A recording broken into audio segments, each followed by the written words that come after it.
노인네들은 집구석에나 있지. 왜 기어나와서 민폐야? 편의점에서 울려 퍼진 악독한 목소리와 함께 20대 여성의 손바닥이 60대 할머니의 뺨을 정확히 강타했습니다. 그 순간 자동문 너머로 들어선 한 여성이 이 모든 장면을 목격했습니다. 그녀는 꿈에도 몰랐을 겁니다. 바로 피해자의 며느리가 승률 99%를 자랑하는 냉혹한 변호사였다는 사실을요. 과연 이 운명적인 악연은 어떤 파멸로 이어질까요? 오늘의 사연 시작합니다. 오늘도 함께 해주셔서 감사합니다. 구독과 좋아요를 눌러주시면 여러분에게 행운이 가득 찾아올 거예요. 오늘 하루도 행복하고 기쁜 일만 가득하시길 바랍니다. 할머니, 골드바 아이스크림 꼭 사와요. 다른 건 절대 안 돼. 알았죠? 서윤이 희주의 치마를 잡아당기며 눈을 반짝였습니다. 아이고, 우리 강아지. 할머니가 지구 끝까지 가서라도 우리 서윤이가 먹고 싶은 거 꼭 사올게. 손가락 걸고 약속? 명자가 손녀의 머리를 쓰다듬으며 웃었습니다. 그래, 우리 서윤이가 좋아하는 거면 할머니가 꼭 사올게. 어머니, 날도 더운데 제가 같이 나갈까요? 희주가 차 열쇠를 들며 물었습니다. 아유, 됐다. 바로 앞 편의점 하나 가는 건데 뭘 대단하다고 차까지 끌어. 서윤이랑 시원하게 에어컨 바람 쐬고 있어. 명자가 손을 흔들며 집을 나섰습니다. 태산동 편의점 거리는 무더위로 인해 한산했습니다. 명자는 이미 4군데 편의점을 돌았지만 골드바 아이스크림을 찾지 못했습니다. 무릎 관절이 쑤시기 시작했지만 손녀를 실망시킬 수는 없었습니다. 아이고, 다리야. 우리 서윤이가 기다릴 텐데 딱 하나만 있으면 좋으련만. 5번째 편의점 문을 열고 들어서자 시원한 냉기가 얼굴을 스쳤습니다. 냉동고 구석을 뒤지던 명자의 얼굴이 환해졌습니다. 있네, 있어. 아이고, 반가워라. 여기 숨어 있었네. 마지막 남은 골드바 아이스크림 2개가 냉동고 깊숙이 숨어 있었습니다. 계산대에서는 20대 여성이 스마트폰으로 명품 가방 사진을 찍고 있었습니다. 지아는 자신의 에르메스 백을 이리저리 돌려가며 셀카를 찍었습니다. 어머, 대박. 역시 명품은 광택부터가 다르네. 이거 들고 나가면 다들 기죽어서 나만 쳐다보겠지? 완전 예뻐. 지아가 휴대폰 화면을 보며 혼잣말을 중얼거렸습니다. 명자가 아이스크림을 들고 계산대로 다가갔습니다. 저기요, 아가씨. 이거 계산 좀 해주세요. 지아는 명자를 힐끔 쳐다보더니 다시 휴대폰으로 고개를 돌렸습니다. 아, 진짜. 사람 바쁜 거 안 보여요? 좀 기다려요. 명자가 휴대폰을 꺼내 편의점 앱을 실행하려 했지만 노안 때문에 화면이 잘 보이지 않았습니다. 손가락이 화면을 더듬거리자 지아가 혀를 찼습니다. 아씨, 진짜. 할머니, 지금 나랑 장난해요? 뒤에 사람 기다리는 거 안 보여요? 빨리 좀 하라고요, 빨리. 지아가 계산대를 손가락으로 거칠게 두드리며 짜증스럽게 말했습니다. 미안해요, 아가씨. 내가 눈이 좀 침침해서 금방 할게요. 잠깐만 기다려줘요. 명자가 당황해서 휴대폰을 떨어뜨렸습니다. 바닥에 떨어진 휴대폰을 주우려던 명자의 어깨를 지아가 거칠게 밀쳤습니다. 아유, 냄새나. 할머니, 늙었으면 그냥 집구석에나 있지 왜 기어나와서 남의 영업집에서 민폐야? 진짜 짜증나게. 지아의 목소리에 도끼가 서렸습니다. 명자가 떨어진 휴대폰을 줍다가 지아의 손을 살짝 건드렸습니다. 아, 내 손. 아, 진짜 더러워. 어디서 노인네 손이 다? 재수없게. 지아가 명자의 어깨를 더 세게 밀었습니다. 그 순간 편의점 자동문이 열렸습니다. 희주가 서윤을 태운 유모차를 끌고 매장으로 들어섰습니다. 어머니, 날이 너무 더워서 제가 데리러 왔어요. 괜찮으세? 희주의 말이 채 끝나기도 전에 지아의 오른손이 허공을 갈랐습니다. 짝! 지아의 손바닥이 명자의 왼쪽 뺨을 정확히 강타했습니다. 이게 어디서 사람을 만져? 노인네가 미쳤나 진짜. 명자의 고개가 옆으로 꺾이며 들고 있던 아이스크림이 바닥으로 떨어졌습니다. 희주의 눈동자가 커졌습니다. 본능적으로 스마트폰을 꺼내 카메라를 켰습니다. 지아의 당당한 표정과 명자의 부어오른 뺨이 고화질로 녹화되기 시작했습니다. 너 지금 뭐 하는 짓이야? 내 눈으로 똑똑히 봤어. 너 지금 우리 어머니 때린 거니? 뭐야 너는? 네가 뭔데 상관이야? 지아가 희주를 발견하고 당황했습니다. 곧 희주의 비싼 정장과 명품 가방을 훑어본 지아가 어깨를 으쓱였습니다. 아, 이 할망구 며느리야? 잘 왔네. 이 할망구가 먼저 나한테 몸 비비면서 영업 방해했다고. 내가 피해자야 알았어? 지아가 적반하장으로 소리쳤습니다. 희주는 대답하지 않고 명자에게 다가갔습니다. 명자의 입가에서 핏방울이 흘러내리고 있었습니다. 충격에 매대 모서리에 부딪힌 명자가 주저앉아 있었습니다. 어머니, 입술이 다 터지셨잖아요. 세상에 이 얼굴을 좀 봐. 희주의 온몸에 차가운 기운이 돌았습니다. 야, 너 뭐야? 영상 찍었어?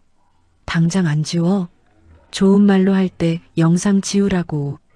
지아가 달려들어 희주의 휴대폰을 빼앗으려 했습니다. 희주가 지아의 손목을 낚아채며 힘껏 제압했습니다. 그 더러운 손 치워. 한 번만 더 우리 어머니 몸에 손 떼면 그땐 내 손목뼈가 무사하지 못할 줄 알아. 입 닥치고 가만히 있어. 희주의 목소리가 얼음장처럼 차갑게 떨어졌습니다. 희주는 지아의 가슴에 달린 명찰을 확인했습니다. 이지아, 매장 내 CCTV의 위치도 예리하게 파악했습니다. 휴대폰을 꺼내 112를 누르려는 희주의 손을 명자가 붙잡았습니다. 희주야, 아니다. 그냥 가자. 나 괜찮아. 제발 싸우지 마라. 명자가 간절한 눈빛으로 희주를 바라봤습니다. 밖에서 서윤이 지켜보고 있었습니다. 손녀에게 이런 험한 꼴을 보여주고 싶지 않았습니다. 희주가 지아를 똑바로 쳐다봤습니다. 내 이름 이지아, 똑똑히 기억했어. 네가 오늘 휘두른 그 가벼운 손의 무게가 얼마나 무거운지 내 인생 전부를 걸고 평생 짊어지게 해주마. 기대해. 희주의 목소리는 낮았지만 살기가 돌았습니다. 지아가 희주의 뒷모습을 향해 가운데 손가락을 들어 보였습니다. 웃기고 있네. 어디서 협박이야? 재수없는 노인네들, 다신 오지 마. 지아가 바닥에 떨어진 명자의 카드를 발로 차서 매대 밑 깊숙한 곳으로 밀어 넣었습니다. 차에 올라탄 희주가 백미러로 편의점을 바라봤습니다. 개인 조사관에게 전화를 걸었습니다. 김 팀장님, 저예요. 지금 당장 사람 하나 찾아야겠어요. 희주의 손이 핸들을 부서질 듯 꽉 쥐었습니다. 태산동이가 편의점 알바생 이지아예요. 부모가 누군지 어디서 뭘 하던 년인지 1시간 안에 싹 다 털어서 보고하세요. 먼지 하나까지 탈탈 털어야 합니다. 명자가 뺨을 만지며 고개를 숙였습니다. 희주가 명자의 떨리는 손을 따뜻하게 맞잡았습니다. 어머니, 속상해하지 마세요. 그 여자 자기가 무슨 짓을 했는지 뼈저리게 후회하게 만들 겁니다. 제가 다 해결할게요. 약속해요. 다음 날 오전 지아는 어제 입었던 그 꾀재재한 편의점 유니폼을 쓰레기통에 처박았습니다. 대신 수백만 원짜리 샤넬 원피스를 몸에 걸치고 거울 앞에 섰습니다. 립스틱을 진하게 바르며 지아가 입꼬리를 싹 올렸습니다. 어머, 나 좀 봐. 이 귀티 흐르는 거 좀 보라고. 누가 나보고 어제 그 편의점 알바라고 하겠어? 완벽해. 아주 완벽해. 지아가 자신의 모습에 취해 고개를 까닥거렸습니다. 그때 침대에서 쿨쿨 잠든 상훈의 휴대폰이 징마이너스하고 울렸습니다. 지아는 고양이처럼 살금살금 다가가 상훈의 휴대폰을 낚아챘습니다. 지문 인식을 쓱 통과하자 회사 기밀 문서들이 줄줄이 터져 나왔습니다. 지아는 눈을 번뜩이며 그 파일들을 제 메일로 잽싸게 보냈습니다. 이 정도면 나중에 뒤통수 칠 보험으로는 충분하겠네. 지아가 상훈의 휴대폰을 제자리에 싹 놓으며 독백했습니다. 상훈이 눈을 비비며 일어나자 지아는 언제 그랬냐는 듯 콧소리를 냈습니다. 상훈의 이마에 쪽하고 입을 맞췄습니다. 자기야, 잘 잤어? 우리 자기 자는 모습이 너무 천사 같아서 내가 한참 구경했잖아. 응, 우리 지아 덕분에 꿈도 아주 달콤했어. 상훈이 지아를 덥석 끌어안으며 좋다고 웃었습니다. 자기야, 그 영숙인가 하는 여편네 때문에 너무 스트레스 받지 마. 내가 다 알아서 정리해 줄 테니까 자기는 나만 믿고 있으면 돼. 알았지? 지아가 상훈의 가슴팍에 얼굴을 비비며 여우처럼 속삭였습니다. 한편 희주는 어제 그 편의점 점주를 찾아갔습니다. 50대 남성인 점주는 희주를 보자마자 얼굴이 흑빛이 되어서 어쩔 줄을 몰라 했습니다. 아니, 변호사님이 여기까지는 웬일로? 어제 일은 정말 죄송하게 됐습니다. 죄송한 줄 아시는 분이 직원 관리를 그따위로 합니까? 내 눈앞에서 우리 어머니 뺨을 때리는 걸 내가 똑똑히 봤는데. 희주의 목소리가 서슬 퍼런 칼날처럼 차가웠습니다. 점주는 식은땀을 뻘뻘 흘리며 고개를 푹 숙였습니다. 사장님, 솔직히 말하세요. 그 이지아라는 직원, 실제로는 출근도 안 하죠? 보호관찰소에서 점검 나올 때만 잠깐 와서 일하는 척하는 가짜 직원인 거 내가 모를 줄 알았어요? 희주가 점주를 구멍이 뚫릴 듯이 쳐다보자 점주의 다리가 후들거렸습니다. 아니, 저기, 그게 어떻게 아시고? 저도 어쩔 수 없는 사정이 있어서. 어쩔 수 없는 사정? 사장님이 세금 떼먹으려고 가짜로 월급 장부 만든 거 지금 당장 국세청에 찌를까요? 아니면 나한테 협조하고 조용히 넘어갈래요? 희주가 녹음기를 탁자에 탁 올려놓자 점주가 손이 발이 되도록 빌기 시작했습니다. 협조하겠습니다. 살려만 주세요. 제가 아는 건 다 말씀드릴게요. 그 시각 명자는 집에서 거울조차 보지 못하고 있었습니다. 뺨에 부은 건 좀 가라앉았지만 가슴속엔 커다란 구멍이 뚫린 것 같았습니다. 할머니, 나랑 놀아요. 왜 방에서 안 나와? 서윤이가 방문을 쾅쾅 두드렸지만 명자는 이불을 머리끝까지 쓰고 꼼짝도 하지 않았습니다. 서윤아, 할머니가 기운이 좀 없네. 나중에 놀자, 미안해. 명자의 목소리는 다 죽어가는 사람처럼 힘이 하나도 없었습니다. 집에 돌아온 희주가 명자의 방으로 조용히 들어왔습니다. 어머니, 저예요. 희주 왔어요. 응, 들어와라. 희주가 침대 옆에 앉아 명자의 떨리는 손목을 꼭 잡았습니다. 어머니, 그 못된 년 신상 다 파악했어요. 이지아라는 이름은 가짜예요. 진짜 이름은 한지원이래요. 희주가 조사해온 서류를 명자 앞에 펼쳤습니다. 어머니, 놀라지 마세요. 이 여자 보이스피싱 조직에서 일하다가 감옥까지 갔다 온 질 나쁜 전과자예요. 노인들 돈 등쳐먹고 살던 아주 악질이라고요. 명자가 눈을 동그랗게 뜨고 가슴을 쓸어내렸습니다. 아이고, 세상에. 그런 무서운 사람이 어떻게 편의점에서 일을 하고. 세상 무서워라. 지금은 태산 케미컬 사장 내연녀 노릇하면서 호강하고 있대요. 걱정 마세요. 제가 그 가짜 가면 싹 다 벗겨버릴 거니까. 지아는 그새를 못 참아 상훈에게 조작한 녹음을 들려줬습니다. 자기야, 이것 좀 들어봐. 영숙이 그 여자가 나를 죽여버리겠다고 사람까지 샀다니까? 무서워서 잠도 못 자겠어. 흑흑. 휴대폰에서 지아가 교묘하게 짜깁기한 가짜 목소리가 흘러나왔습니다. 뭐라고? 이 여편니가 정말 미쳤나? 감히 누구를 건드려. 상훈이 불같이 화를 내며 자리를 박차고 일어났습니다. 자기야, 나 무서워. 이제 그 여자랑 한 지붕 아래 못 살겠어. 당장 집에서 내쫓아줘. 응? 지아가 상훈의 팔목을 붙잡고 가증스러운 눈물을 뚝뚝 흘렸습니다. 당연하지. 내 당장 그 미친 여편네를 길거리로 나앉게 만들 테니까 울지 마.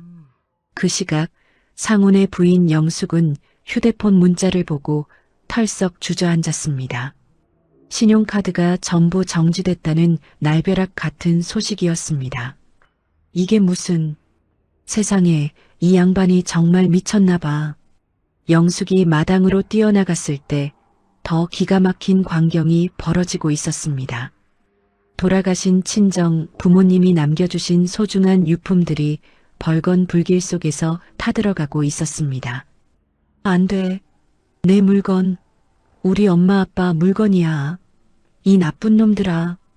영숙이 울부짖으며 달려들었지만 이미 불길은 걷잡을 수 없었습니다. 지아가 그 불타는 모습을 보며 아주 고소하다는 듯 웃고 있었습니다.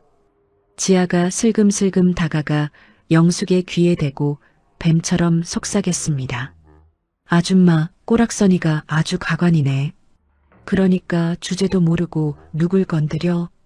이게 다 아줌마가 자초한 대가니까 달게 받아. 이제 시작이야, 알았어? 영숙이 마당 흙바닥에 무릎을 꿇고 엉엉 울음을 터뜨렸습니다.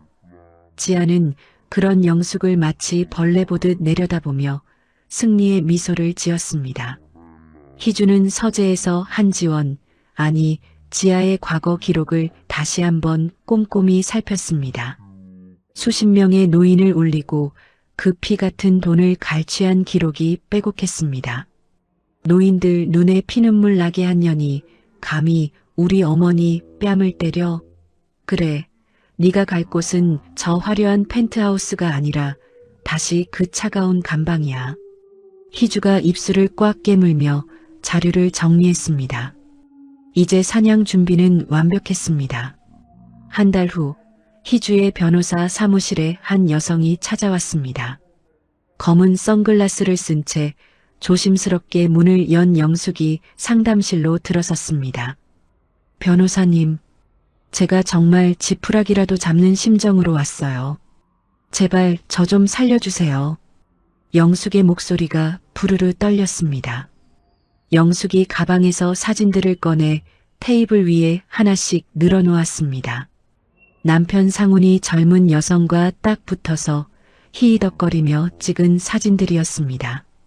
희주가 사진들을 무심코 살피다가 갑자기 손을 멈췄습니다. 요트 위에서 샴페인을 마시며 입이 귀에 걸리게 웃고 있는 여성의 얼굴이 눈에 들어왔습니다.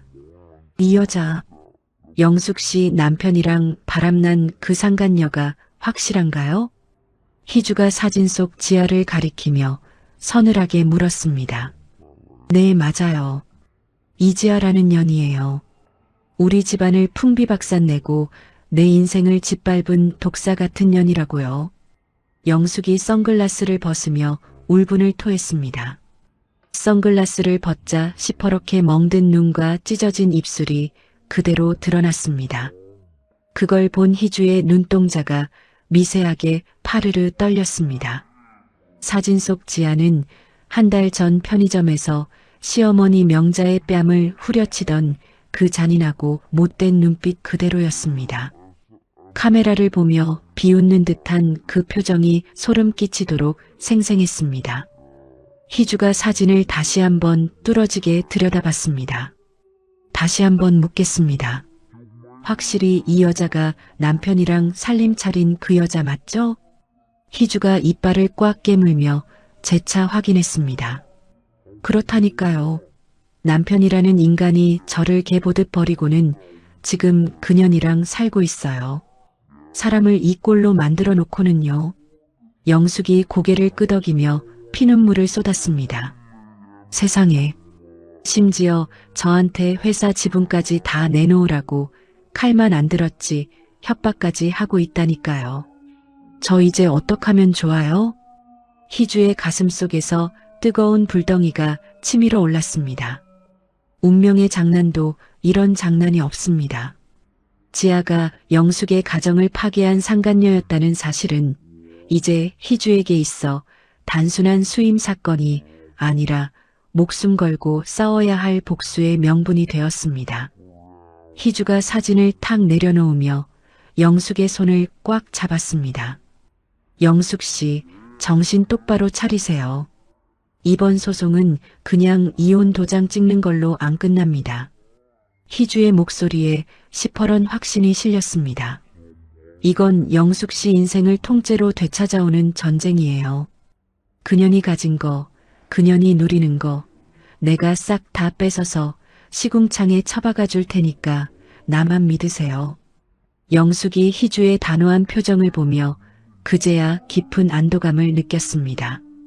그 시각 지아는 태산 케미컬 홍보 촬영장에서 화려한 조명을 받으며 여왕이라도 된 양 포즈를 취하고 있었습니다. 지아 씨, 아주 예뻐요. 조금만 더 화사하게 세상을 다 가진 것처럼 웃어주세요. 사진작가가 입이 마르도록 칭찬했습니다. 지아가 세상에서 가장 순진한 척 환한 미소를 지으며 카메라를 쳐다봤습니다. 촬영이 끝나자마자 기자들이 지아 주변으로 벌떼처럼 몰려들었습니다. 지아 씨, 상훈 대표님과의 뜨거운 로맨스는 어떻게 시작된 건가요? 한 기자가 마이크를 들이댔습니다. 어머, 쑥스럽게. 저희요? 정말 운명적인 만남이었죠. 첫눈에 서로 이 사람이구나 하고 딱 알아봤거든요. 영화 같은 사랑이랄까요? 지아가 꼬리를 살랑거리며 수줍은 척 대답했습니다.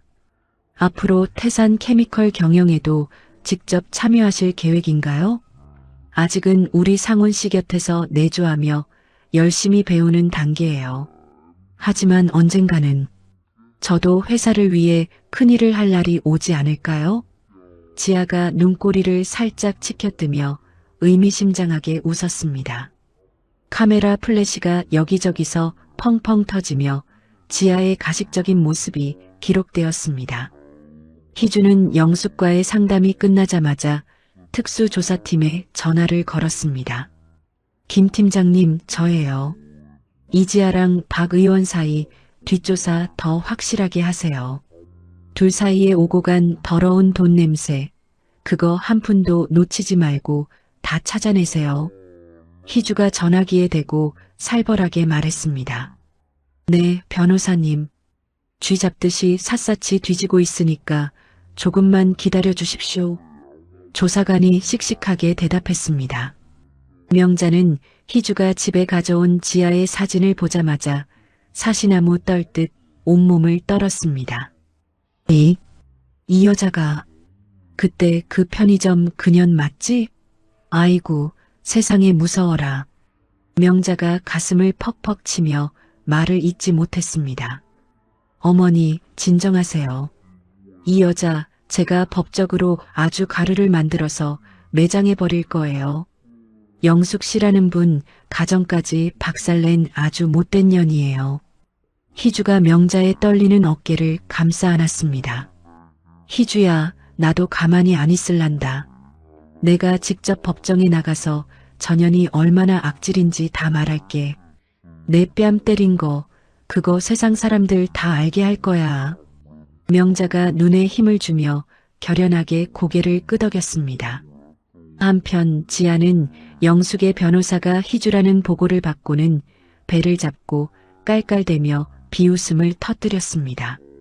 아이고, 웃겨라. 그 편의점 늙은이 며느리. 그 여자가 변호사였어? 아직도 제 분수를 모르고 까부네. 지아가 콧방귀를 팽 끼며 눈을 가늘게 떴습니다. 안 되겠네. 박 의원님한테 당장 전화 넣어. 그 여시 같은 년 변호사 자격증 확 뺏어버리게 손 좀 써달라고 해. 감히 누구 앞길을 막으려 들어? 지아가 표독스럽게 휴대폰을 들며 명령했습니다.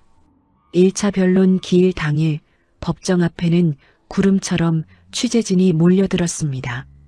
카메라 플래시가 여기저기서 번쩍이는 가운데 지아가 휠체어를 타고 목에는 커다란 보호대를 두른 채 나타났습니다. 아이고, 나 죽네. 아파요. 너무 아파서 숨도 못 쉬겠어요. 흑흑. 지아가 온 세상이 다 들으라는 듯 가냘픈 목소리로 신음소리를 냈습니다. 곁에서 상훈이 지아의 손목을 꼭 잡고 휠체어를 밀며 마치 지극정성인 남편인 양지아를 안쓰럽게 바라봤습니다. 존경하는 재판장님, 피고인 영숙의 무자비한 폭행으로 인해 여기 있는 피해자는 지금 전신마비 위기에 처해 있습니다. 한 젊은 여자의 인생이 송두리째 날아갔단 말입니다. 지아 측 변호인이 시퍼런 진단서를 법대에 흔들어 보이며 고함을 쳤습니다. 국내에서 제일 잘 나간다는 대형 로펌 변호사인 그는 이미 박 의원의 뒷배를 믿고 기세가 등등했습니다. 그리고 변호인 측이 낸 CCTV 영상? 그거 다 컴퓨터로 짜깁기한 가짜입니다. 피해자를 나쁜 년으로 몰아가려고 아주 작정을 하고 만든 조작 영상이라고요. 희주가 기가 막혀 자리에서 일어나려 했지만 판사가 매몰차게 손을 들어 막아 세웠습니다. 변호인, 자리에 앉으세요. 아직 발언권 안 줬습니다. 우선 피해자 진술부터 듣겠습니다. 판사의 목소리가 얼음장처럼 차가웠습니다. 이미 박 의원의 검은 손길이 닿은 판사의 눈에는 희주의 말은 들리지도 않는 듯 했습니다. 지아가 휠체어에 앉아 눈물을 훔치며 입을 열었습니다. 판사님, 영숙 씨가 저를 질투해서 저를 죽이려고 사람까지 샀어요. 그년 얼굴을 칼로 그어버려라 하고 돈을 줬다니까요. 제가 정말 죽을 뻔했습니다. 무서워서 밤에 잠도 못 자요. 지아가 미리 짜놓은 가짜 녹취록을 틀어대자 방청석 여기저기서 세상에 저 여편니가 정말 독하네 하는 웅성거림이 터져나왔습니다. 이어 증인석에 앉은 상훈이 뻔뻔하게 고개를 들었습니다. 제 아내가 평소에 의부중이 말도 못했습니다. 아주 병적이었죠. 죄 없는 지아 씨를 질투해서 매일같이 입에 담지 못할 욕을 퍼붓고 괴롭혔습니다. 지아 씨는 천사 같은 사람인데 제 아내가 악마가 따로 없었어요. 상훈이 뻔뻔스럽게 거짓 증언을 늘어놓자 영숙은 억울함에 가슴을 치며 오열했습니다. 희주가 도저히 참지 못하고 반박하려 했지만 판사는 또다시 말을 잘랐습니다. 피고인 측이 낸 증거들은 전부 믿을 수가 없습니다. 신빙성이 하나도 없어요. 오히려 피해자의 진술이 구체적인 걸 보니 피고인 영숙을 당장 구속해서 수사해야 할 판입니다. 법정안이 찬물을 끼얹은 듯 술렁거렸습니다. 희주의 얼굴이 석고상처럼 하얗게 굳어졌습니다. 그 시각 법정 밖 복도에서 이 모든 소리를 듣고 있던 명자가 가슴을 부여잡고 비틀거렸습니다. 희주야. 아이고 희주야. 가슴이 너무 아프다. 숨이 안 쉬어져. 명자가 희주의 팔을 붙잡으며 힘없이 쓰러졌습니다. 어머니, 정신 차리세요. 어머니. 희주가 사색이 되어 명자를 부축했고 곧 법원 앞에 요란한 사이렌 소리와 함께 구급차가 도착했습니다. 재판이 잠시 멈춘 휴정시간 휠체어에 앉아있던 지아가 갑자기 멀쩡하게 일어났습니다. 화장실 복도에서 희주와 마주친 지아가 입꼬리를 비릿하게 올리며 비웃었습니다. 어머, 변호사님? 우리 할망구는 좀 어때? 법도 내 편, 판사도 내 편인데 내까짓 게 감히 누굴 건드려? 계란으로 바위치기 하느라 고생이 많네. 호호. 지아가 희주의 얼굴에 대고 아주 가소롭다는 듯 조롱을 퍼부었습니다. 조만간 그 잘난 변호사 자격증도 날아갈 텐데 미리 짐이나 싸둬. 넌 이제 끝났어. 지아가 뱀처럼 차가운 목소리로 속삭이며 유유히 걸어갔습니다. 희주가 정신없이 병원으로 달려갔을 때 명자는 이미 코에 산소호흡기를 끼고 누워 있었습니다. 어머니, 제 말 들리세요? 괜찮으세요? 희주가 떨리는 명자의 손을 꼭 잡으며 물었습니다. 희주야, 아이고, 억울해서 어쩌냐? 저 나쁜 년이 이기는 거야? 우리 다 길거리로 나앉는 거야? 명자가 기운 없는 목소리로 묻자 희주는 눈시울이 붉어져 고개를 저었습니다. 아니에요, 어머니. 절대 그런 일 없어요. 제가 무슨 수를 써서라도 전연 죗값 다 받게 할게요. 제발 기운 내세요. 같은 시각 지아는 상훈과 함께 서울 시내가 한눈에 내려다 보이는 펜트하우스에서 샴페인을 터뜨리고 있었습니다. 자기야, 축배를 들자고. 이제 그 미친 여편네는 완전히 끝났어. 감옥에서 평생 콩밥이나 먹게 해줘야지. 지아가 샴페인을 들이켜며 깔깔거리고 웃었습니다. 지아, 너 정말 대단하다. 어떻게 그렇게 판사랑 변호사를 내 손바닥 위에 올려놓고 노니? 넌 정말 내 복덩이야. 상훈이 지아를 꽉 껴안으며 입이 귀에 걸렸습니다. 자기야, 그러니까 이제 자기 전 재산 내 명의로 옮길 준비해. 그 여편이가 한 푼도 못 뺏어가게 내가 꽉 잡고 있을게. 알았지? 그럼.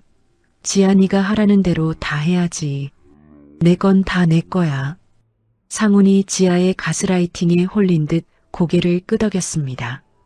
지아는 창밖을 내려다보며 세상이 제 발밑에 있는 듯한 승리감에 취해 있었습니다.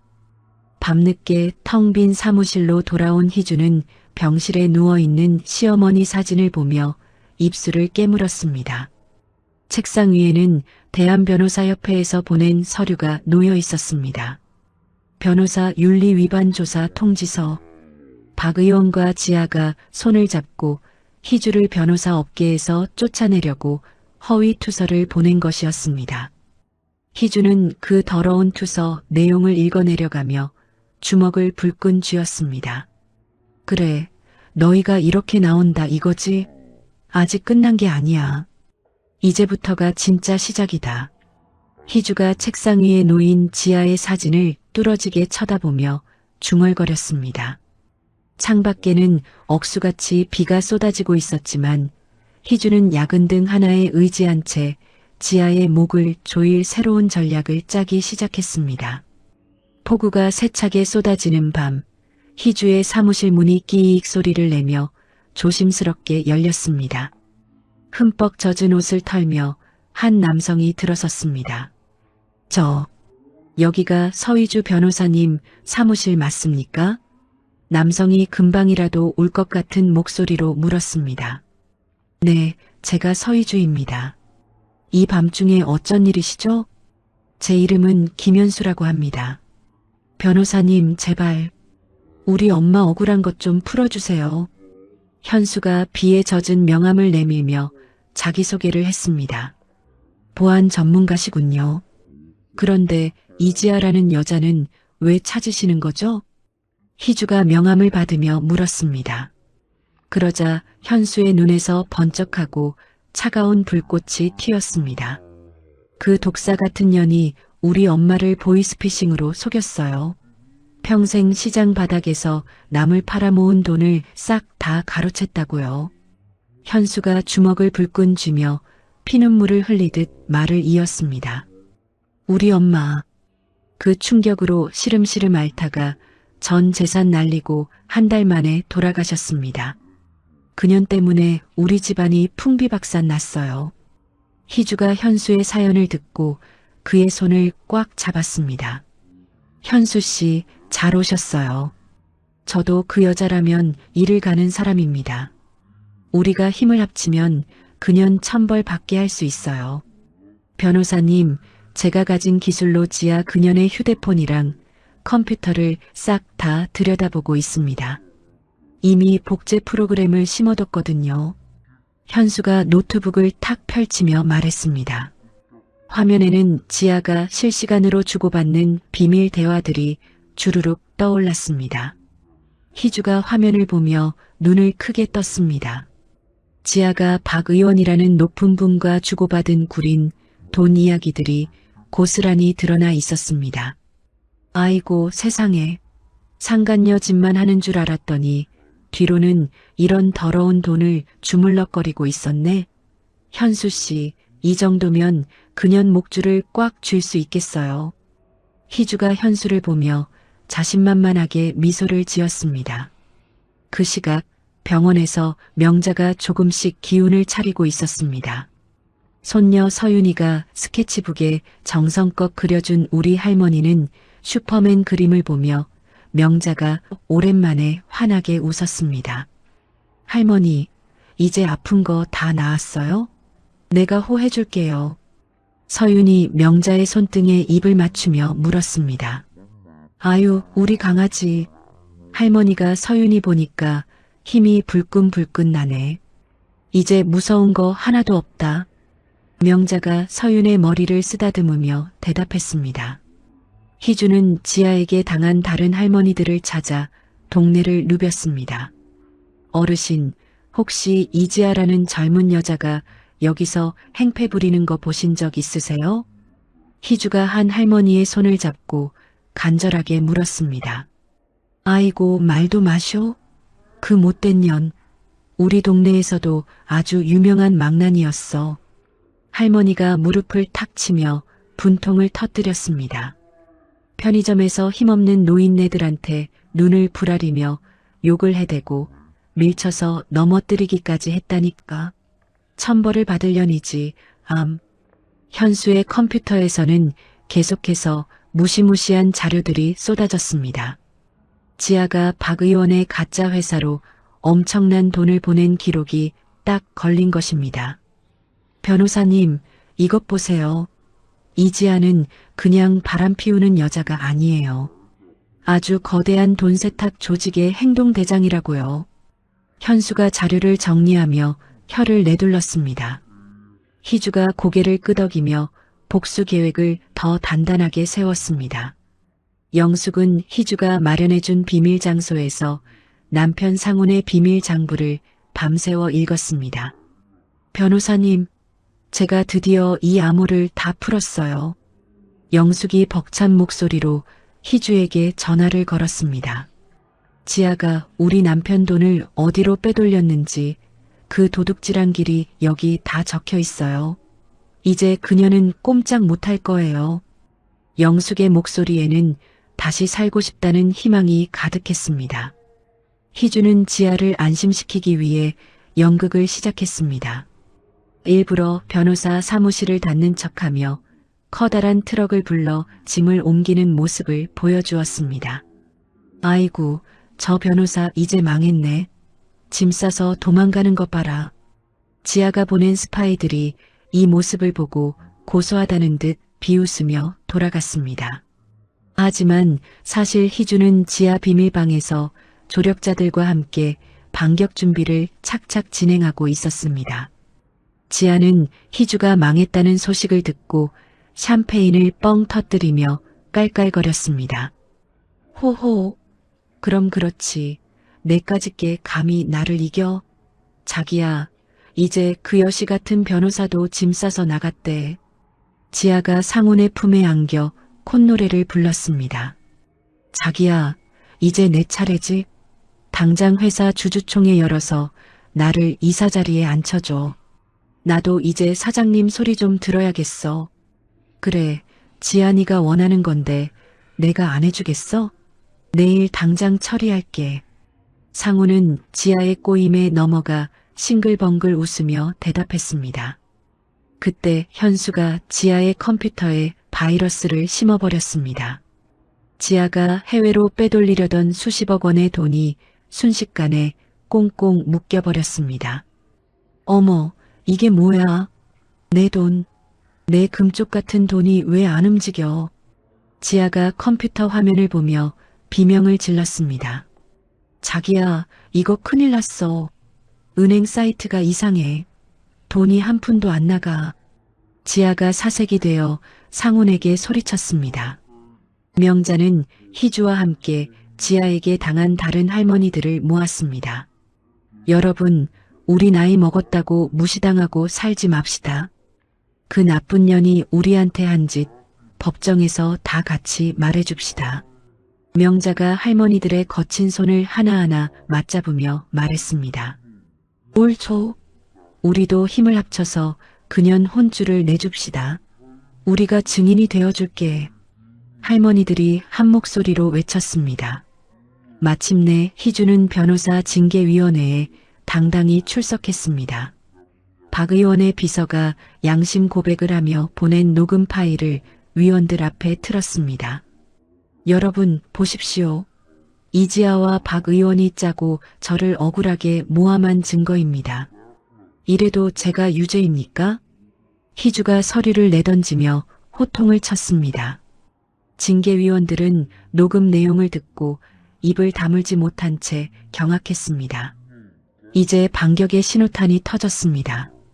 2차 재판날 아침 법원 앞은 전국에서 꾸역꾸역 몰려든 사람들로 인산인해를 이뤘습니다. 희주가 시어머니 명자와 의뢰인 영숙을 양옆에 거느리고 법정 계단을 천천히 올랐습니다. 명자는 오늘을 위해 희주가 특별히 선물한 단정한 정장을 갖춰 입고 예전의 기죽은 모습은 간데없이 당당하게 발을 내디뎠습니다. 어머니, 긴장하지 마세요. 오늘은 우리가 저 못된 년 코를 납작하게 해주는 날이니까요.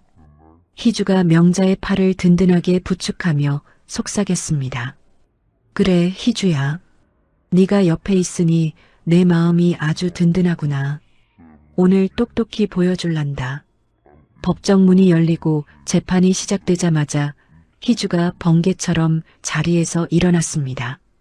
재판장님, 피고인 이지아의 가짜 가면을 한꺼번에 벗겨버릴 새로운 폭탄 증거를 제출하겠습니다. 희주가 당당하게 USB를 판사에게 건네자 저쪽 지하 측 변호사놈 얼굴이 흙빛으로 변하며 안절부절 못했습니다. 곧이어 법정 안대형 화면에 어느 병원장이 나타났습니다. 죄송합니다. 제가 죄를 지었습니다. 이지아 씨가 낸 진단서는 사실 박 의원이 시켜서 가짜로 만들어준 겁니다. 의사로서 양심의 가책 때문에 더는 잠을 잘 수가 없어서 이렇게 자백합니다. 병원장이 고개를 푹 숙이며 고백하자 법정안은 애구구 세상에 저럴 수가 하며 웅성거림으로 가득 찼습니다. 희주는 쉴 틈도 주지 않고 두 번째 영상을 틀어버렸습니다. 어느 배달 기사가 편의점 밖에서 몰래 찍은 귀한 영상이었습니다. 지아가 우리 어머니를 때리기 직전 화장실 거울을 보면서 자기 뺨을 수십 번이나 때리는 모습이 고스란히 찍혀 있었습니다. 흐흐, 이 정도면 전치사주는 넉넉히 나오겠지? 저 노인네를 폭행범으로 몰아서 돈 좀 뜯어내야지. 아유, 내 연기력은 정말 알아줘야 한다니까. 지아가 거울을 보며 낄낄거리는 소리가 법정 안에 쩌렁쩌렁하게 울려 퍼졌습니다. 그때 방청석에 앉아있던 명자가 떨리는 다리로 벌떡 일어섰습니다. 저녀는 사람이 아닙니다. 저건 사람 탈을 쓴 괴물이에요. 어떻게 저렇게 무고한 노인을 등쳐먹고 뺨까지 때릴 수가 있습니까? 저건 악마예요, 악마. 명자가 지아를 향해 삿대질하며 또렷하게 호통을 치자 지아는 얼굴이 벌개져서 고개를 들지 못했습니다. 희주는 곧바로 지아의 돈줄을 끊어버릴 금융거래 내역 1000페이지를 판사 앞에 내던졌습니다. 재판장님, 이것 보십시오. 이지아가 남편 상훈 씨의 도장을 몰래 훔쳐서 회사 돈을 제멋대로 주무른 증거입니다. 판사가 자료를 넘겨보며 눈을 동그랗게 떴습니다. 피고인석에 앉아있던 상훈은 스크린에 뜬 지아의 대화 내용을 보고 그만 까무러칠 뻔했습니다. 상훈이 그 영감탱이? 그냥 내 돈 심부름이나 하는 늙은 지갑이지 뭐. 단물 다 빠지면 쓰레기통에 확 버릴 거야. 지아가 친구와 나눈 대화가 흘러나오자 상훈은 아니, 내가 전현한테 그렇게 당한 거야? 아이고, 내 팔자야. 하며 머리를 쥐어뜯었습니다. 판사가 엄한 표정으로 망치를 쾅쾅 두드렸습니다. 이지아 씨의 죄질이 아주 나쁘고 도망칠 우려가 큽니다. 당장 이 자리에서 긴급 구속을 승인합니다. 법정 안은 와 하는 환호성으로 떠나갈 듯 했습니다. 지아가 당황해서 뒷문으로 도망치려 했지만 미리 대기하던 여경들이 지아를 바닥에 꽉 눌러 수갑을 채워버렸습니다. 이거 안 나. 내가 누군지 알아? 내 뒤에 박 의원이 있다고. 지아가 개구리처럼 바둥거리며 비명을 질렀지만 전국에 생중계되는 카메라는 지아의 추한 꼴을 낱낱이 찍어냈습니다. 지아가 끌려가면서 희주를 노려보며 악을 썼습니다. 너 인연, 내가 나가면 너부터 죽여버릴 거야. 가만 안 둬. 희주가 눈 하나 깜짝 안 하고 지아의 귓가에 얼음장처럼 차갑게 속삭였습니다. 네가 죽인 건 남의 인생이 아니라 바로 너 자신의 인생이야. 남 탓하지 말고 평생 감옥에서 썩으렴. 그 사이 영숙은 넋이 나간 상훈에게 다가가 이혼 합의서를 들이밀었습니다. 당신 지아랑 같이 감옥 가고 싶어? 싫으면 당장 이 서류에 도장 찍고 회사 지분 다 내놔. 이게 당신이 살 마지막 기회야. 영숙의 서슬 퍼런 목조름의 상훈은 벌벌 떨며 도장을 찍었습니다. 동시에 검찰은 박 의원의 집무실을 번개처럼 압수수색했습니다. 지아와 박 의원이 더러운 돈을 주고받은 장부들이 쏟아져 나왔습니다. 박 의원님, 뇌물죄입니다. 조용히 동행하시죠. 검찰 수사관이 수갑을 채우자 기세등등하던 박 의원도 풀죽은 강아지 신세가 됐습니다. 명자가 재판장을 나오자 입구에 모여있던 시민들이 너도 나도 박수를 쳤습니다. 할머니, 정말 잘하셨어요. 아주 속이 다 시원합니다. 아이고, 고마워요. 다 우리 며느리 덕분이지요. 명자가 쑥스러워하면서도 희주의 어깨를 꼭 감싸 안으며 환하게 웃었습니다. 지아가 몰래 숨겨둔 해외 비자금 200억 원도 꽁꽁 동결됐습니다. 보안 전문가 현수의 솜씨로 모든 계좌가 털려 국가로 환수됐습니다. 하루아침에 지아는 알거지 신세가 된 것입니다. 저녁 뉴스마다 편의점 알바생의 무시무시한 사기극이라며 지아의 얼굴이 대문짝만하게 나왔습니다. 지아의 인터넷 공간은 전혀는 사형시켜야 한다. 세상 무서운 줄 모른다는 전 국민의 욕설로 도배가 되었습니다. 지아가 구속되었다는 소식이 뉴스에 도배되자마자 법원 집행관들이 지아가 살던 펜트하우스로 들이닥쳤습니다. 최고급 아파트 경비원이 사색이 되어 벌벌 떨며 문을 열어줬습니다. 아이고, 이게 무슨 난리래. 압류라니요? 법원 집행 공문입니다. 오늘 이 집안에 있는 모든 물건은 압류 대상입니다. 협조하시죠. 집행관이 차가운 서류를 내밀며 안으로 발을 들였습니다. 지아가 여왕처럼 군림하던 화려한 성이 하루아침에 텅 빈 껍데기가 될 판이었습니다. 집행관들이 지아의 드레스룸에 들어서자마자 여기저기서 혀를 내두르는 소리가 터져 나왔습니다. 세상에, 이게 다 뭐야? 가방 하나에 몇 천만 원씩 한다는 에르메스가 줄을 서 있네. 수억 원대의 명품 가방들이 유리 진열장 안에 가득했습니다. 샤넬, 구찌, 프라다. 비싼 옷들이 끝도 없이 걸려 있었습니다. 이게 다 남의 피눈물 짜내서 산 것들이구먼. 죄다 불법 자금으로 산 거니까 한 개도 남기지 말고 딱지 붙이세요. 한 집행관이 혀를 차며 명령하자 시뻘건 압류 딱지들이 명품 가방과 옷들에 사정없이 착착 붙기 시작했습니다. 지아가 제 몸보다 아꼈던 다이아몬드 목걸이 위에도 압류라는 시뻘건 글자가 새겨졌습니다. 카메라맨들이 이 비참한 몰락의 현장을 전국에 생중계로 내보냈습니다. 감옥 안에서 텔레비전을 보고 있던 지아는 미친 사람처럼 소리를 지르며 벽을 손톱으로 긁어댔습니다. 안 돼. 내 가방, 내 샤넬. 저게 어떤 건데 딱지를 붙여. 저거 다 내 거야. 내 거라고. 지아가 오열하며 바닥에 주저앉아 발을 굴렀습니다. 하지만 같이 갇힌 수감자들은 그런 지아를 가소롭다는 듯 쳐다보며 비웃었습니다. 아이고, 저 여자가 그 유명한 사기꾼년이네. 편의점에서 할머니 때리고 호강하더니 꼴 좋다 얘. 수감자들이 손가락질하며 속삭이자 지아는 악에 받쳐 비명을 질렀습니다. 희주는 곧바로 민사소송을 걸어 명자의 위자료를 청구했습니다. 지아가 쥐도 새도 모르게 숨겨놨던 차명 계좌까지 귀신같이 다 찾아냈습니다. 여러분, 이 돈은 우리 어머니뿐만 아니라 지아에게 당한 모든 어르신을 위해 쓰겠습니다. 피해 노인 기금을 만들어 전부 기부하겠습니다.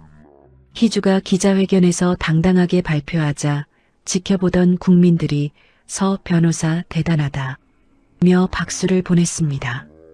영숙도 태산 케미컬의 새로운 대표이사로 취임했습니다. 지아와 상훈이 똥칠을 해놨던 회사 이미지를 싹 고치기 시작했습니다. 임직원 여러분, 이제 도둑질하는 경영은 끝났습니다. 정직하고 깨끗하게 다시 시작합시다. 영숙이 전 사원 앞에서 다짐하자 우레와 같은 박수가 터졌습니다. 바람피운 남편 상훈의 흔적을 회사에서 아주 뿌리째 뽑아버린 것입니다. 며칠 뒤 명자는 희주와 함께 지아의 압류 물품 바자회에 나갔습니다. 지아가 목숨 걸고 모았던 명품들이 헐값에 팔려나갔습니다. 어머니, 저기 좀 보세요. 지아가 그렇게 자랑하던 가방이 푼돈에 팔리고 있어요. 아이고, 저런 가방이 다 무슨 소용이냐. 저 돈으로 배고픈 이웃들 밥 한 끼라도 더 먹일 수 있으면 그게 진짜 보석이지. 명자가 흐뭇하게 웃으며 말했습니다. 복수의 달콤함보다 남을 돕는 기쁨이 명자의 얼굴을 더 환하게 만들었습니다. 지아의 인생은 갈수록 캄캄해졌습니다. 지아한테 사기당했다는 옛날 남자들이 나도 돈 뺏겼다 며 줄줄이 고소장을 냈습니다. 억대 사기 신고가 꼬리에 꼬리를 물었습니다. 지아씨, 이 정도면 감옥에서 평생 못 나올 수도 있어요. 무기징역도 각오해야 할 겁니다. 검사가 으름장을 놓자 지아는 넋이 나간 표정으로 허공만 바라봤습니다. 희주는 여기서 멈추지 않고 지아의 비밀 금고까지 털었습니다. 거기엔 박 의원이 지아를 시켜 저지른 온갖 나쁜 짓들이 적힌 장부가 가득했습니다. 박 의원님, 이 문서들이 세상에 나가면 의원님은 끝입니다. 이제 그만 내려오시죠. 희주가 자료를 검찰에 넘기자 기세등등하던 박 의원의 정계 은퇴는 시간 문제가 되었습니다. 감옥 안에서 지아는 더 비참해졌습니다. 감방 방장 할머니가 지아의 버릇없는 행동을 참다 못해 지아의 따귀를 세차게 후려쳤습니다. 이년아, 어디서 어른 앞에서 눈을 부라려. 버릇이 없어도 유분수지. 70대 방장 할머니가 호통을 치자 지아는 뺨을 감싸 쥐고 부들부들 떨었습니다. 지아가 편의점에서 명자에게 했던 짓을 똑같이 되돌려받은 것입니다. 말 그대로 인과응보였습니다.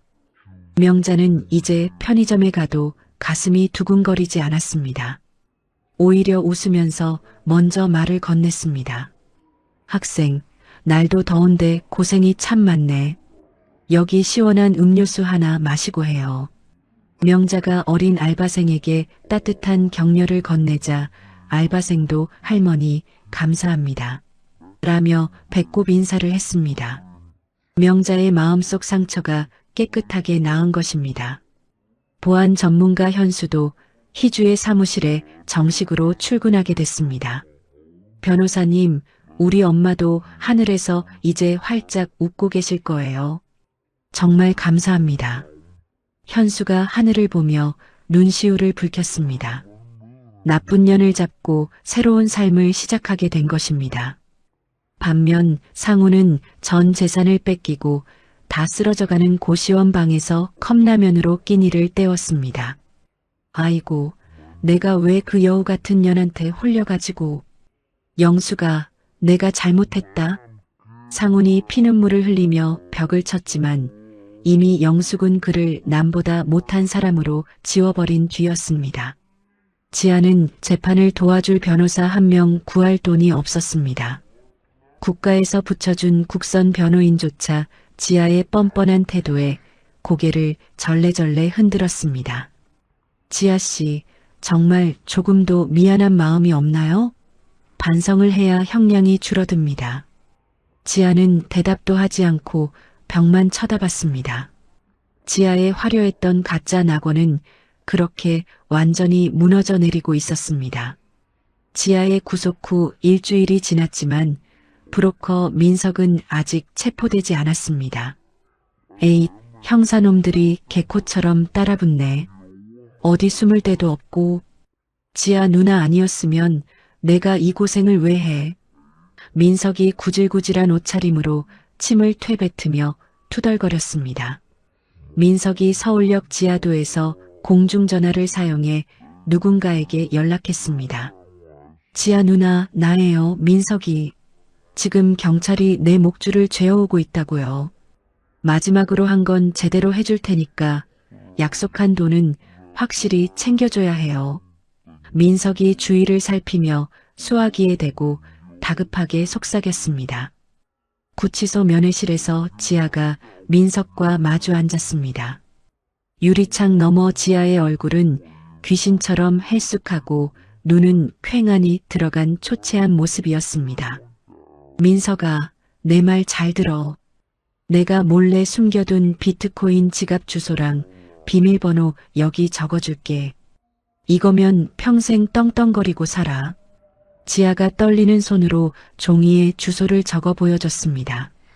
대신 말이야, 그 여시 같은 변호사년 가족들 싹 다 지옥으로 보내버려.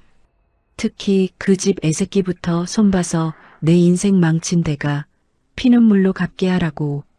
지아가 이빨을 부득부득 갈며 무시무시하게 속삭였습니다. 민석은 그 눈빛에 소름이 돋았지만 돈 욕심에 고개를 끄덕였습니다. 민석이 서윤의 유치원 앞에서 망원경으로 정찰했습니다. 옳거니 저 꼬맹이가 그 변호사 딸년이구먼. 아주 귀하게도 생겼네. 흐흐. 민석이 하교 시간에 맞춰 커다란 곰돌이 인형 탈을 준비해 나무 뒤에 숨었습니다. 서윤아, 안녕. 곰돌이 아저씨야. 아빠가 서윤이 주려고 커다란 선물을 보내셨어. 아저씨랑 같이 갈까? 민석이 변조된 목소리로 서윤에게 다가가 다정하게 속삭였습니다. 아이는 아무것도 모른 채 인형 손을 잡으려 했습니다. 하지만 현수가 설치한 감지 센서가 즉시 작동했습니다. 삐비빅. 희주의 휴대폰에서 날카로운 긴급 알림 경보음이 울렸습니다. 변호사님, 지금 당장 유치원으로 가세요. 낯선 놈이 서윤이한테 접근했습니다. 위험해요. 현수가 숨이 턱에 차서 다급하게 전화했습니다. 희주가 차를 몰고 유치원으로 미친 듯이 향했습니다. 우리 서윤이 건드리면 내가 내 놈을 절대로 가만 안 둘 거야. 희주가 앞만 보고 핸들을 꽉 쥐었습니다. 경호팀도 사이렌을 울리며 희주의 뒤를 동시에 출동했습니다. 민석이 서윤을 데려가려던 순간 검은 정장을 입은 경호원들이 나타났습니다. 거기 곰돌이, 꼼짝 마. 손머리 위로 올리고 당장 엎드려. 경호원이 민석을 향해 벼락같이 소리쳤습니다. 민석이 당황해 인형 탈을 벗어던지고 담을 넘어 도망쳤습니다. 아이고, 나 죽네.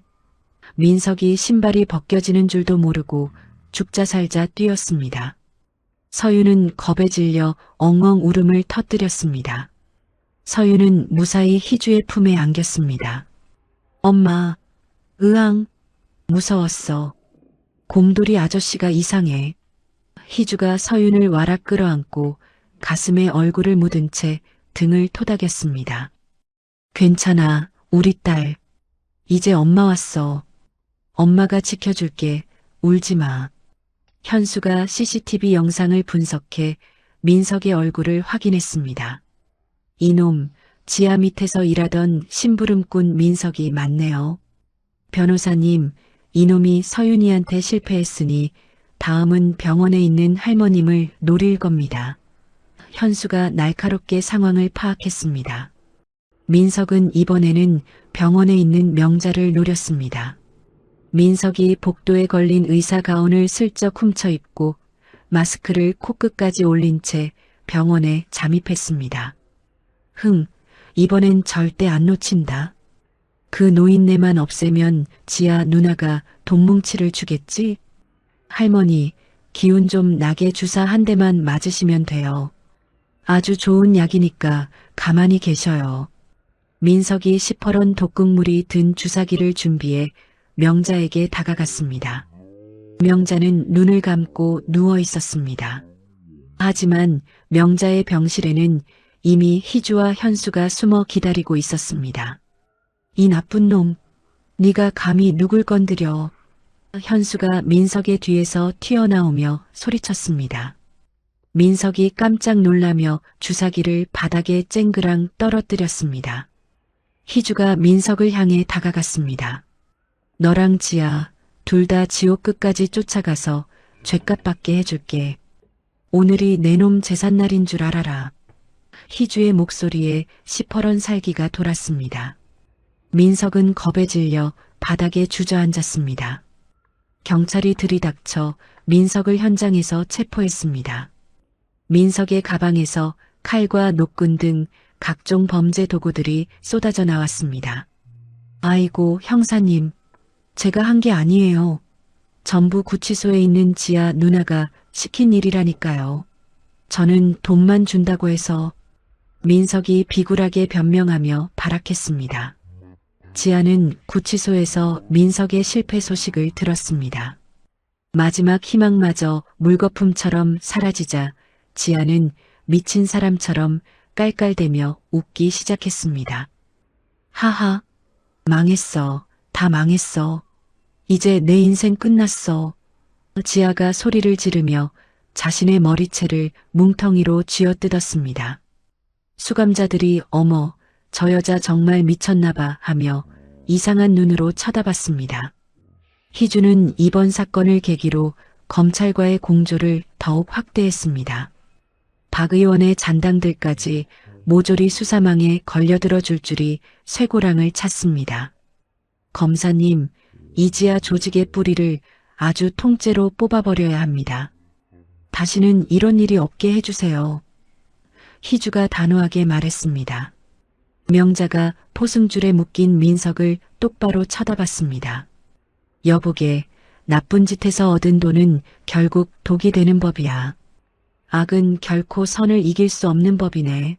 명자가 위험 있는 목소리로 말했습니다. 민석이 고개를 푹 숙이고 죄송합니다, 할머니. 정말 죄송합니다. 라며 울먹이며 사과했습니다. 민석은 체포 과정에서 지아의 추가 범죄를 낱낱이 자백했습니다. 지아가 박 의원의 자녀들까지 납치해서 협박하려고 했던 무시무시한 계획까지 폭로했습니다. 지아의 죄목이 산더미처럼 또다시 늘어나 이제는 평생 감옥에서 못 나오는 무기징역이 확정적이 되었습니다.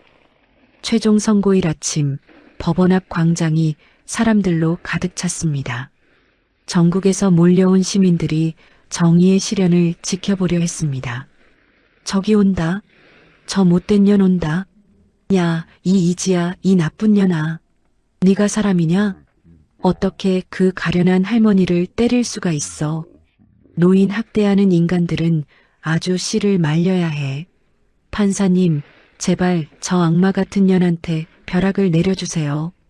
시민들의 서슬 퍼런 구호 소리가 법원 건물을 쩌렁쩌렁하게 울렸습니다. 지아가 수척해진 모습으로 법정에 들어섰습니다. 한 달 전 명품으로 온몸을 휘감고 기세등등하던 모습은 온데간데 없었습니다. 머리는 쑥대머리처럼 헝클어져 있고 얼굴은 반쪽이 되어 헬쑥했습니다. 아이고, 꼴 좋다. 저게 다 죄 지은 죄 때문이지. 지아는 고개를 푹 숙인 채 죄인석에 앉아 파르르 떨었습니다. 희주가 최후 변론을 위해 서슬 퍼런 칼날 같은 기세로 일어섰습니다. 존경하는 재판장님, 피고인 이지아는 인간의 탈을 쓰고 차마 입에 담지 못할 중범죄를 20건이나 저질렀습니다. 희주의 목소리가 법정 구석구석을 송곳처럼 파고들었습니다. 힘없는 어르신을 때리는 것도 모자라 남의 가정을 박살내고 회사 돈을 도둑질하고 심지어는 어린아이까지 납치하려 했습니다. 이런 인간에게 자비가 웬 말입니까? 죄목이 하나하나 나열될 때마다 지아의 어깨가 움츠러들며 사시나무 떨듯 떨렸습니다. 명자가 피해자 대표로 증언대에 당당하게 섰습니다.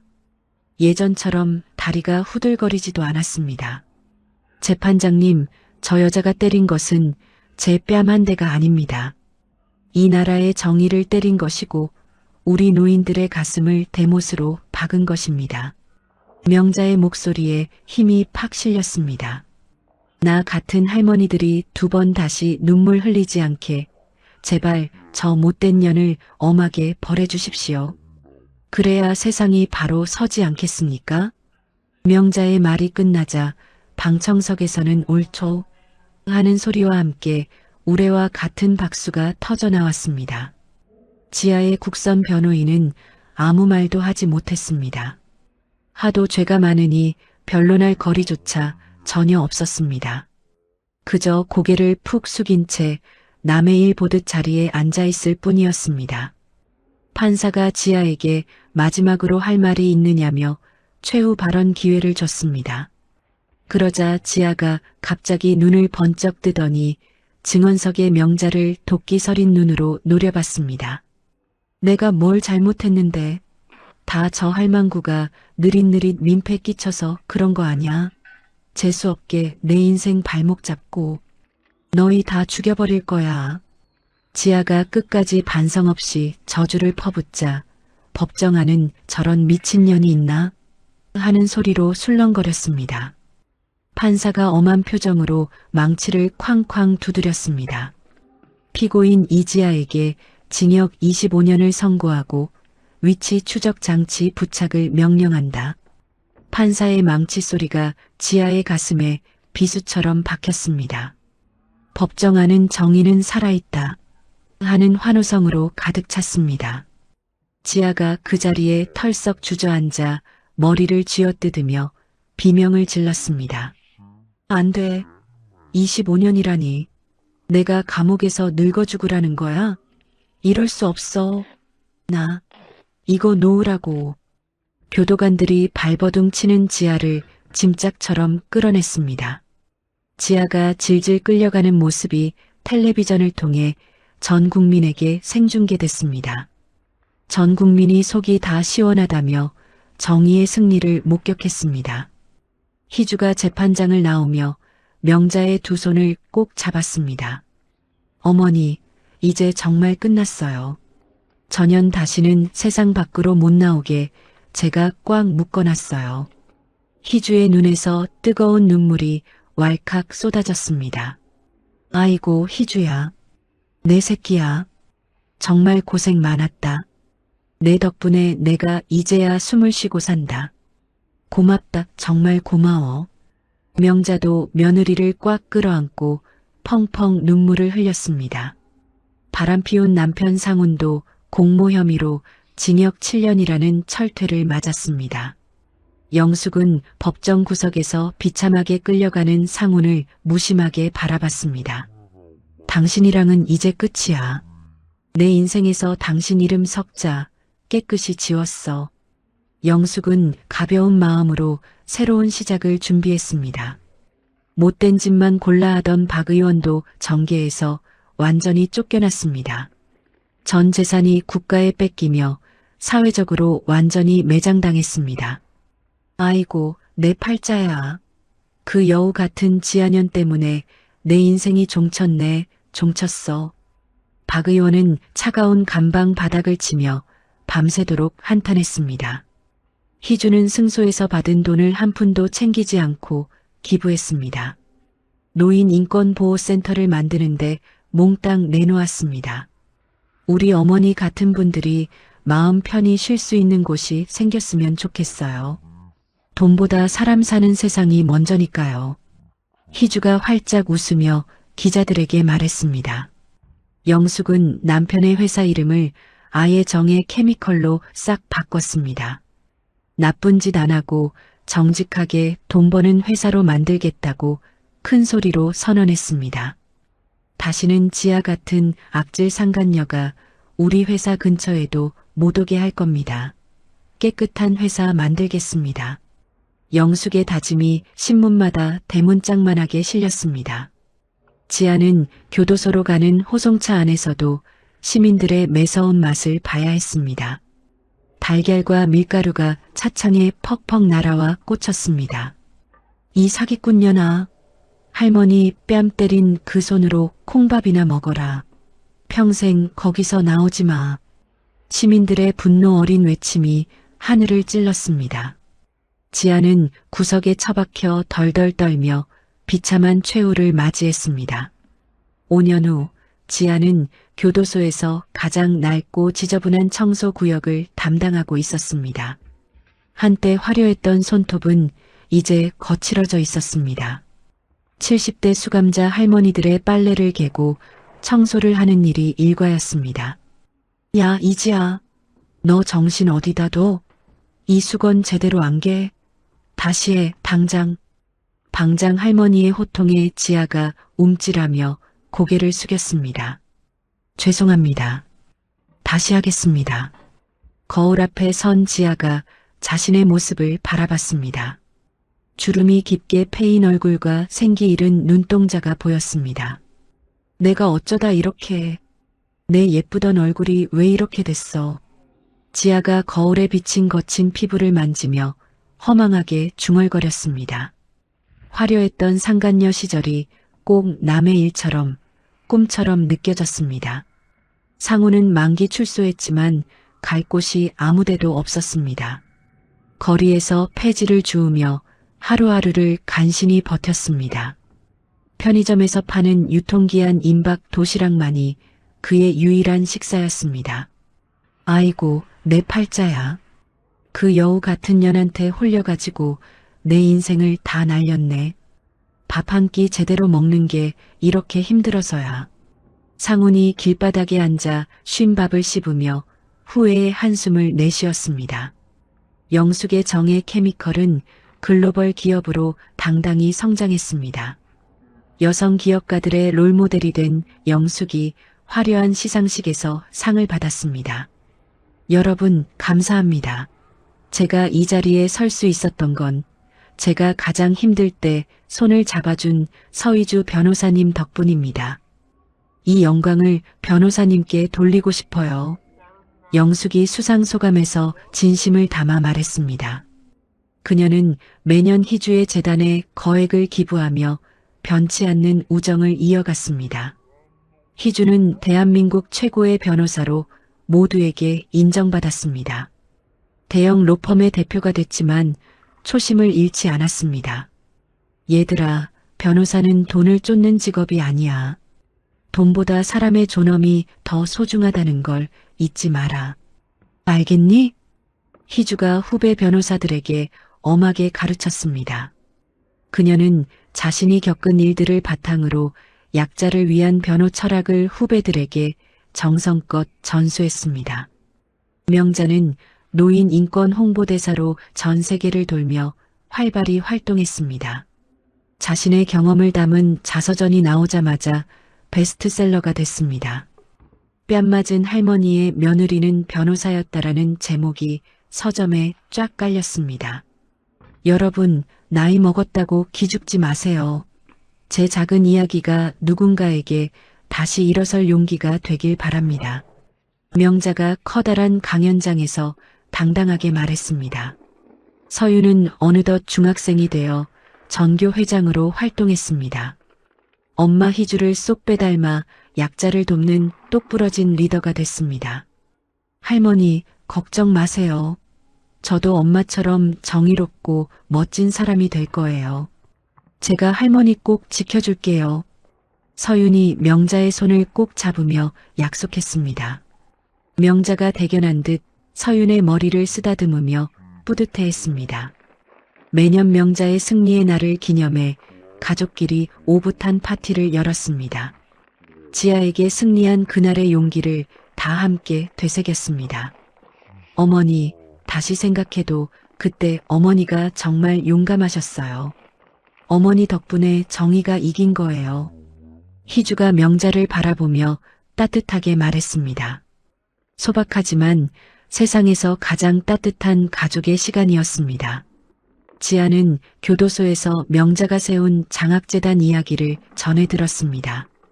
자신이 피해를 준 노인들을 위해 만들어진 기금이었습니다. 아이고, 내가 정말 짐승만도 못한 짓을 했구나. 그 할머니는 이렇게 좋은 일을 하시는데 나는. 지아가 처음으로 가슴을 치며 진심으로 참회했습니다. 뜨거운 눈물이 뺨을 타고 쉴 새 없이 흘러내렸습니다. 현수는 희주의 로펌에서 사기 피해 노인들을 위한 무료 급식소를 운영했습니다. 어머니를 잃은 슬픔을 어려운 이웃을 돕는 선행으로 달랬습니다. 엄마, 보고 계시죠? 이제 나쁜 사람들은 다 벌받았어요.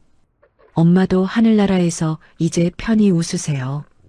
현수가 맑은 하늘을 올려다보며 환하게 미소 지었습니다. 희주는 명자의 부어오른 뺨 사진과 현재의 웃는 사진을 서재에 나란히 걸어뒀습니다. 초심을 잃지 않겠다는 다짐을 매일 아침 새겼습니다. 그래, 정의는 포기하지 않는 사람의 것이야. 절대로 잊지 말자. 희주가 사진을 바라보며 단호하게 다짐했습니다.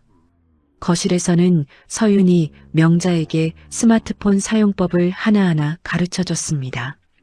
할머니와 손녀 사이의 사랑이 꿀처럼 달콤하게 깊어졌습니다. 할머니, 요렇게 쓱 밀면 사진이 나와요. 참 쉽죠? 서윤이 친절하게 설명하자 명자가 아이고, 우리 강아지 덕분에 할머니가 신세대 된다. 며 웃었습니다. 세대 간의 따뜻하고 정겨운 소통이었습니다. 지아는 옥중에서 명자가 직접 뜬 두툼한 목도리를 선물 받았습니다. 나는 너를 용서하지 않겠지만 네가 죄를 뉘우치기를 기도한다는 짧은 편지와 함께였습니다. 그 따뜻함에 지아의 가슴이 미어질 듯 아파왔습니다. 지아는 남은 평생을 속죄하며 살기로 눈물을 흘리며 결심했습니다. 희주의 거실에는 행복한 웃음소리가 끊이지 않았습니다. 명자, 희주, 서윤 3대가 함께 모여 도란도란 저녁 식사를 하는 시간이었습니다. 창밖에는 고요하고 아름다운 밤하늘이 보석처럼 펼쳐졌습니다. 정의가 승리한 세상에 참으로 평화로운 풍경이었습니다. 석양이 붉게 지는 법원 광장에서 희주와 명자가 손을 꼭 잡고 산책했습니다. 두 사람의 다정한 뒷모습 위로 따뜻한 햇살이 축복처럼 비쳤습니다. 가족은 서로의 가장 강력한 방패이자 정이다. 할머니와 며느리의 통쾌하고도 따뜻한 이야기가 아름답게 막을 내렸습니다. 악은 결코 선을 이길 수 없다는 진리를 보여준 이야기였습니다. 편의점에서 시작된 작은 뺨 한 대가 거대한 정의의 회오리를 만들어냈습니다. 명자 할머니의 용기와 희주의 끝없는 사랑, 그리고 진실을 향한 굳은 의지가 모여 악녀 지하의 가면을 벗겨냈습니다. 가족의 사랑이 얼마나 강력한 힘인지, 정의를 포기하지 않는 마음이 얼마나 소중한지 깨닫게 해주는 이야기였습니다. 지아는 25년이라는 긴 시간 동안 자신의 죄를 돌이키며 살아야 하지만 명자 할머니와 희주 가족은 진정한 평화와 행복을 되찾았습니다. 세상에는 여전히 어둠이 있지만 포기하지 않고 맞서는 용기 있는 사람들이 있기에 희망이 있습니다. 작은 선행이 모여 큰 변화를 만들어내듯 우리 모두가 일상에서 만나는 작은 정의를 실천해 나간다면 더 따뜻한 세상을 만들 수 있을 것입니다. 이야기를 끝까지 들어주신 분이 계시다면 잘 들었다고 댓글 하나만 남겨주세요. 감사합니다.